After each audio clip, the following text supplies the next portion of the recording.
So first I want to mention I've been training and developing with my good friend Ling Zhao. Unfortunately, he could not make it tonight, but he has been a great help in this entire process. So a bit of a recap. At the end of last summer, I unveiled the CEVAC ecosystem. CEVAC data streams are built around the abstract idea of a pipe. Now, the two key pieces of information that you need to know when interacting with a pipe are a pipe's building and the metric that it contains. So within this example, this particular pipe would be temperature sensors within the Watt Family Innovation Center. Now, this is a one-to-many relationship. So we have many buildings. Each building has many metrics. Each metric has many ages. But thinking abstractly, you only need to know these two pieces of information to interact with our data set. I worry about the rest. In my last presentation, I talked about how exactly our data flow works and how we take data from all of these historical data sets. Primarily, we pull from the Johnson Controls historical set, but we also work with Schneider Electric data, and we have many custom data streams that we bring into our system. This example in the bottom corner describes how our pipes can be chained together and aggregated in new formats. So in this example, I'm pulling power data, but we're building subsequent pipes to train our predictive model, which you'll hear about from Drew, into this aggregate table at the very end. So let me fast forward a bit. Through the summer and last semester, the system worked and got what we needed to get done, but we sort of hit a point where we were moving away from our prototype stage to something more professional, more stable, and more scalable.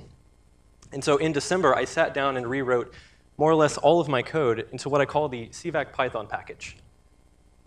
In our old system, we had this network of different programming and development environments. We had Bash scripts. We had PHP scripts, I have to admit. We had SQL scripts. I was programming logic in SQL. I mean, we were all over the place. But now, with our new system, we have set entry and exit points. That means if you can interact with our Python package, all of our data is available at your fingertips. So I took that abstract idea of a pipe on which we built our prototype system and codified it into a real object which you can interact with. So I'm sorry for the code screenshots. That was the best way I could get the information across. But here's just a definition of what exactly a pipe can do. You can delete a pipe. You can edit the attributes of a pipe. You can do live data from a pipe, which I'll get to in a second. And these two code blocks here really describe just how easy it is to interact with our data set. So we import the package, and then we just have the pipes for any building and any metric. What I want to highlight here, too, we have two primary methods. This first one, this update cache method, does three things. Because we have three stages of cache. First, it updates our in-SQL cache. That is, it pulls from a historical set, or whatever the data source is, performs any calculations or aggregations, for example, if we're doing any of these aggregate pipes. And it caches those calculations for ready access. And we call that our SQL cache. The second stage is what we call our SAS cache, in that whenever we fetch new data that we haven't seen before, we can immediately load it in memory on our SAS Visual Analytics high-performance server. So as soon as we get new data, within seconds, we can have it from the original data source onto our dive reports, which you'll hear about from Zach Smith very shortly. This new method here on the bottom is the one I've been most excited about. One passion project I've been working on this is bringing in a new data stream, which we call live data. And we've been building off latest reports, which are the most recent reports in a historical set, and we refined that to make it as the most efficient we could. But the live data methods interact directly with the sensors. That is, I built this on top of the Johnson Controls Metasys API, so I have to thank Johnson Controls for developing this product. But now we can significantly reduce our latency and get a better idea of the real-time status of certain pipes. Lastly, you're probably wondering what this wall of text is. The very top line is the actual code I'm running.